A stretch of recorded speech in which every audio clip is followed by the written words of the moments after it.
নমস্কার বন্ধুরা, কল্পনার গল্পকথায় তোমাদের সবাইকে স্বাগত। আজকে আমি তৈরি করে দেখাবো অরেঞ্জ জেলি স্পঞ্জ কেক। এই কেকটা খুব সহজেই কালকে 25শে ডিসেম্বরের দিন আমরা তৈরি করতে পারি। আর এই কেকটা এত সুন্দর একটা কমলা লেবুর ফ্লেভার হয়, খেতে খুবই দারুণ খেতে হয়।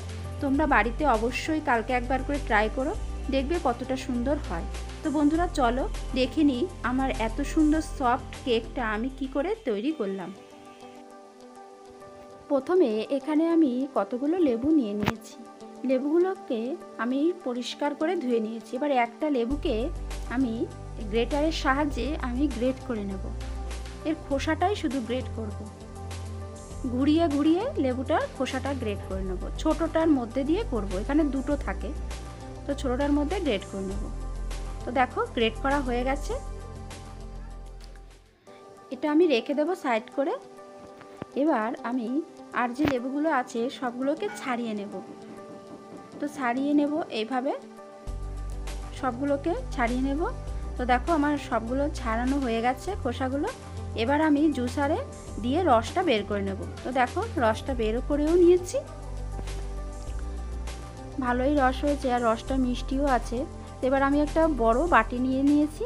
এই বাটির মধ্যে আমি অর্ধেকটা রস নিয়ে নিলাম, মানে 1.5 কাপ রস নিয়ে নিলাম। এবার আমি এর মধ্যে দিয়ে দেবো 1 বাটি ময়দা। 1 বাটি ময়দা দিয়ে দিলাম। এবার আমি এর মধ্যে দিয়ে দেবো 4 চামচ চিনির গুঁড়ো, যেহেতু কমলা লেবুটা মিষ্টি আছে তাই জন্য। এবার আমি এর মধ্যে দিয়ে দেবো বেকিং পাউডার 1 চামচ। এরপর আমি দেব বেকিং সোডা 1 চামচ। এরপর আমি এর মধ্যে দিয়ে দেব সুজি, 3 চামচ সুজি দিয়ে দেব। 3 চামচেই হয়ে যাবে। তো সুজি দিয়ে দিলাম। এবার আমি 2টো ডিম ফাটিয়ে নিয়েছি, ফাটানো ডিমটাকে আমি এর মধ্যে দিয়ে দিলাম। ফাটানো ডিমটা দিয়ে দিলাম। এবার আমি একটু মিশিয়ে নেব। এবার আমি এর মধ্যে দিয়ে দেবো 1 কাপ সাদা তেল, মানে রিফাইন্ড অয়েল। আবারও একটু ভালো করে মিশিয়ে নেব।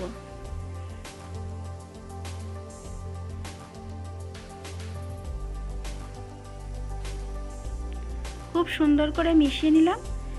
এবার আমি এর মধ্যে দিয়ে দেব আগে থেকে করে রাখা লেবুর খোসার যে গ্রেটটা করেছিলাম সেইটাই আমি দিয়ে দিলাম। আবারও একটু ভালো করে মিশিয়ে নেব। এবার আমি একটু ফুড কালার আমি একটু জল দিয়ে গুলে নিয়েছি, যাতে এটা অরেঞ্জ কেক, তাই জন্য একটু অরেঞ্জ ভাব হবে, তাই জন্য আমি একটু ফুড কালার দিয়ে দিলাম। আবারও আমি ভালো করে মিশিয়ে নেব। আর এবার আমি খুব সুন্দর করে সবগুলো উপকরণকে খুব সুন্দর করে আমি ফেটিয়ে নেব। যতটা ফেটানো হবে ততটাই সুন্দর হবে আমার কেকটা, আর খুব স্পঞ্জ আর সফট হবে। তো খুব সুন্দর করে ফেটাতে হবে। তো দেখো ফেটানো হয়ে গেছে মোটামুটি। এবার আমি একটা সিলভারের বাটি নিয়ে নিয়েছি। বাটির মধ্যে দিয়ে দেবো একটু তেল, সাদা তেল দিয়ে দিয়েছি। আর বাটিটা 4-5টা আমি খুব সুন্দর করে মাখিয়ে নেব। এবার আমি একটা গোল করে একটা পেপার কেটে নিয়েছি, যেহেতু বাটার পেপার নেই তাই জন্য। তোমরা চাইলে এখানে বাটার পেপারও দিতে পারো। তো এবার পেপারটাকে আমি পেতে নিলাম। আর এর উপরে আবার একটু দিয়ে দেবো সাদা তেল। সাদা তেলটা দিয়েও আবার একটু খুব সুন্দর করে মাখিয়ে নেব। খুব সুন্দর করে মাখিয়ে নিলাম।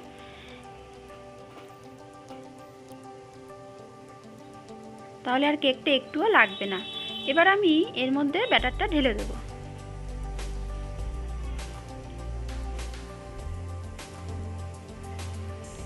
ব্যাটারটা দিয়ে দিলাম এর মধ্যে। এবার আমি ওভেনটা ধরিয়ে দিলাম আর একটা সসপ্যান বসিয়ে দিয়েছি। আর সসপ্যানের ভিতরে আমি এখানে নুন দেব। তোমরা চাইলে এখানে নুনের জায়গায় বালিও দিতে পারো।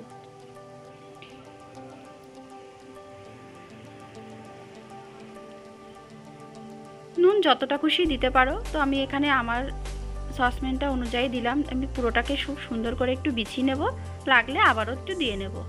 তো আমার আর লাগবে না, আমার খুব সুন্দর করে বেছানো হয়ে গেছে। এবার আমি এটাকে ঢেকে দেব, আর ঢেকে দিয়ে আমি 10 মিনিট মতন রেখে দেব, যাতে নুনটা প্লাস সসপ্যানটা খুব একটা হিট হয়ে যায়। এভাবে 10 মিনিট রেখে দেব। তো 10 মিনিট হয়ে গেছে, আর এবার আমি ঢাকনাটা খুলে নিলাম।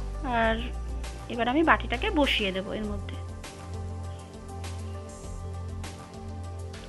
বাটিটাকে বসিয়ে দিলাম খুব সুন্দর করে। এবার আমি ঢাকা দিয়ে দেব। ঢাকা দিয়ে আমি ভারী একটা নোড়া চাপা দিয়ে দেব।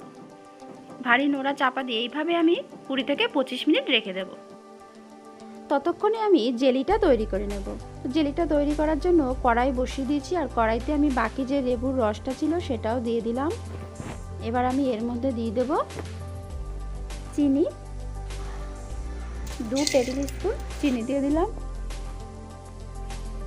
এবার আমি খুব সুন্দর করে চিনি আর লেবুর রসটাকে জাল করে নেব। খুব সুন্দর করে জাল করে নিলাম। এবার আমি এর মধ্যে দিয়ে দেব একটু ফুড কালার। যেহেতু এটা অরেঞ্জ জেলি, তাই জন্য অরেঞ্জ কালার হওয়ার জন্য একটু ফুড কালার দিয়ে দিলাম, তাহলে জেলিটা অরেঞ্জ কালার হবে। এবার আমি এর মধ্যে দিয়ে দেব 1 চামচ অ্যারারুট। থকথকা হওয়ার জন্য এই অ্যারারুটটা দিলাম। এবার আমি খুব সুন্দর করে মিশিয়ে নেব। আর দেখো থকথকাও হয়ে গেছে, জেলিটা হয়ে গেছে। ঠান্ডা হলে আরও একটু টেনে যাবে। এবার নামিয়ে নেব। আর এদিকে আমার 20 থেকে 25 মিনিটও হয়ে গেছে। কেকটা দেখি হলো কি না। তো ঢাকনাটা খুলে নেব। ঢাকনাটা খুলে নিলাম। কি সুন্দর ফুলে উঠেছে, দেখো কেকটা খুব সুন্দর ফুলে উঠেছে। একটা কাঠি ঢুকিয়ে আমি দেখব ভেতরে কাঁচা আছে কিনা। একটা কাঠি ঢুকিয়ে দিলাম, দেখো কাঠির গায়ে একটুও লেগে নেই, তার মানে কেকটা আমার হয়ে গেছে। এবার আমি নামিয়ে নেব। বাটিটাকে নামিয়ে নিলাম। এবার আমি এর উপরে একটা প্লেট চাপা দিয়ে উল্টে নেব বাটিটাকে। এবার সাঁড়াশি দিয়ে আমি 4-5টা ঠোকা দিয়ে নেব, তাহলে কেকটা পড়ে যাবে নিচে। বাটিটাকে উঠিয়ে নেব। এবার আমি পেপারটাকে কেকের থেকে উঠিয়ে নেব। কেকটা দেখো সোজা করে নিয়েছি, কত সুন্দর হয়েছে, খুব সুন্দর ফুলেছে। এবার আমি একটা নজেল বানিয়ে নিয়েছি বাড়িতেই প্লাস্টিক দিয়ে, আর সেই নজেলের মধ্যে জেলিটা ভরে নেব। ভরে আমি একটু সাজিয়ে নেব। আর আমার পছন্দ মতনই আমি সাজালাম, তোমরা তোমাদের পছন্দ মতন সাজিয়ে নিও।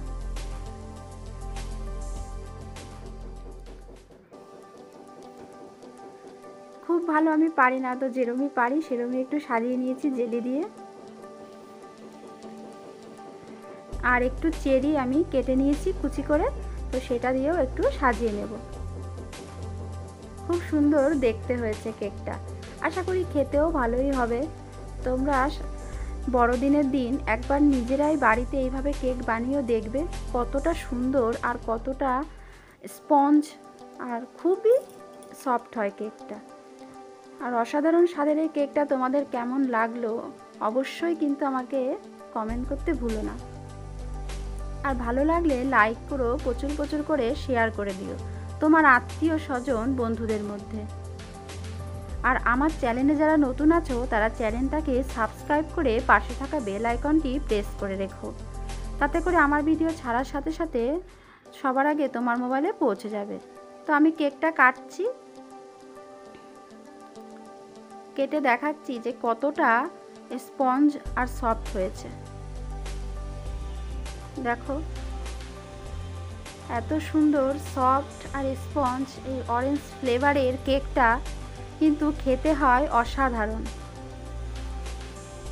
তোমরা প্লিজ সবাই একবার বাড়িতে এইভাবে ট্রাই করো। আর খুব সফট, দেখতেই পাচ্ছ কতটা সফট হয়েছে কেকটা। আশা করি তোমাদের ভালোই লাগবে ভিডিওটা। তো প্লিজ আমাকে কমেন্ট করে জানিও, আর ভালো লাগলে প্রচুর প্রচুর করে শেয়ার করে দিও।